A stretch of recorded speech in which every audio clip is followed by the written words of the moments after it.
Well, first, because I already have a previous project, Mobb Musik 1. It's on that Piff, hosted by Bigger Rankin. Go get that. And for 2 is because that's just like it's like my little theme. Like my name, Lebo Soprano, so I just flipped it with the Mobb Musik, you know what I'm saying? I try everything I do, I try to make it like creative and have a meaning behind it, you know what I'm saying?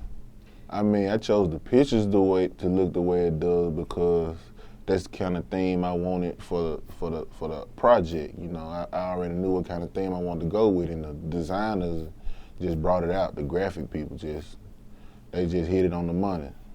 When I hollered at the sites and they told me to pick my date, like I said, I always try to do everything creative. I always try to market myself the best way possible. And I just looked up first of all, it was Friday the 13th. That's what drew me to the date anyway. And then when I looked on the calendar, it was 11, 13, 15, which I thought was kitschy. That's why we had a lot of shirts. If you go look at my first 16 video on World Star, that's what we got on, the date, 11, 13, 15. It was stuck in a lot of people's head. So I just try to market myself, man, other ways that other rappers ain't already, you know what I'm saying? That's all. Now, actually, I didn't choose that amount of songs. I had like 20 records for the mixtape, but my OG and mentor in the game, Bigger Rankin, was like, you gotta slim it down, Lebo. You know, you still new. You gotta give the people time to catch on and wanna listen to 20 songs, or you give them a little lesser. And I just told him, like, basically, we got together and picked the best ones that we felt like we're gonna make it. And that's how it turned out. I put the track list together. Well, basically, like I said, we picked the songs together and I arranged them how I wanted to be arranged. And like we're gonna do a deluxe version on iTunes. They're gonna have a lot of them records that didn't make it on the iTunes no DJ version. So be on the lookout for that. There's not a flow to the tape at all, man. Some of them records on there like 3, 4 years old. Some of them 3, 4 weeks old. It's like I just take my best work. Like when I make my music, if it's that good, it ain't gonna be. If you ain't heard it, it's gonna still be that good to you when you first heard it. Like 80% of that mixtape like at least 3 years old. You know what I'm saying? I got a lot of material. I like to always strategize and bring out stuff at the right time. I don't rush my music out, so I just wanted to feel good. And it ain't, like I said, ain't no certain flow. I got songs where I'm telling stories. I got club songs. I got trap songs. Like, I just do it all, man. It's all about what the beat telling me. I don't never try to fit in nobody else's category. That's why I stopped writing my music. I want to, how I feel at the time, that's how I want you to get it. You know what I'm saying? My intro's called, actually, my first 16. Go check out that video on World Star. It's basically, it's my introduction into the streets, how I made the record, but it's your introduction into my life. When the CD first come on, it's just straight to the point, no hook, no nothing, just let you know how I got involved and where I'm at now in the game, you know what I'm saying? And Trap Back is basically a record. When I first heard it, it just got that trap feel because of the bass. It's just, the bass so crazy on it. I was just like, man, the game missing that old Jeezy, that Gucci Mane, that CM1 Yo Gotti. He just dropped CM8, they brought it back, but you know, at the time it wasn't out. And you know what I'm saying? I just wanted to bring that element back. It went mainstream, you know, not knocking people like Kendrick Lamar and J. Cole, but that's who winning right now. I'm trying to bring our genre back, or our style of music or rap back. That's all that's about. And number 3, I Get So Much Money. That's, like I said, an old record I dropped a long time ago, but it's just so cold. The bass just rides so hard, man. It's almost gonna be a single now. It's picking up so much in the street, especially in Memphis. When I perform it, people just go crazy, even if they don't even know it.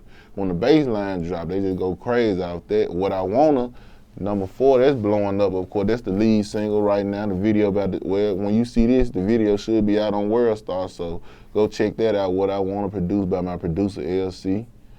Me and LC been making hits since I was 16, and we still got it, obviously. So, What I Want, a good record, high energy club bounce record. I love to perform that record. Dope Boy, another record just basically telling you who I am and how I became what I am. You know, it's all true stories, all facts. You listen to that song, you basically know me if you pay attention to it. Block Boy, this was the first single. produced by Zaytoven. The video on World Style now, it did know. That's the first one that kind of made Memphis like start back look, cause I always had like a mediocre buzz in the city, but they started back looking like, okay, Lebo back at it.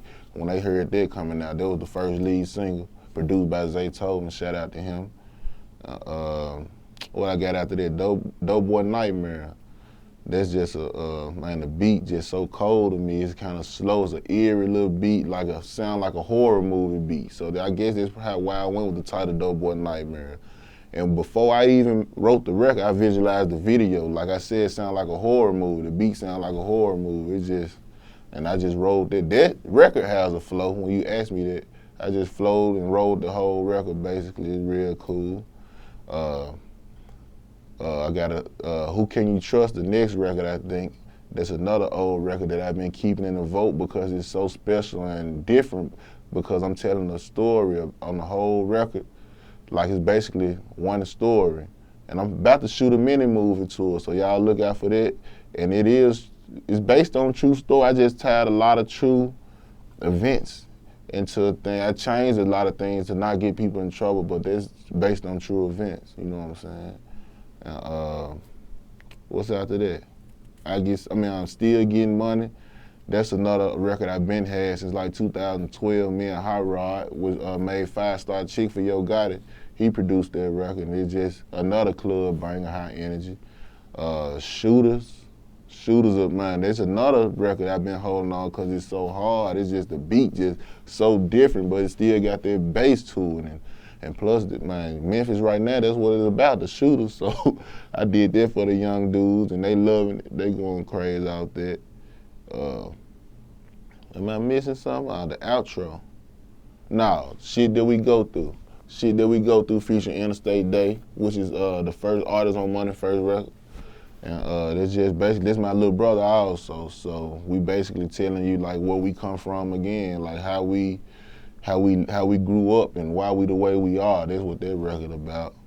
And then the outro is just another reverse version of the intro. I came back in over a hard beat, just leading you out the record, leading you out of my life. Like, you know what I'm saying? I'm trying to leave out what I'm doing, what was doing at the time I was making the record, to transform into the real hip hop, get paid to do my music, and you know, make a real career out of it. So that's basically, that's the Mobb Musik too on the rap, man. Besides that, most of them 3-4 years old. Most of the records 3-4 years old. 95% of the producers are from Memphis. Only producer on that record that's not from Memphis is Zaytoven.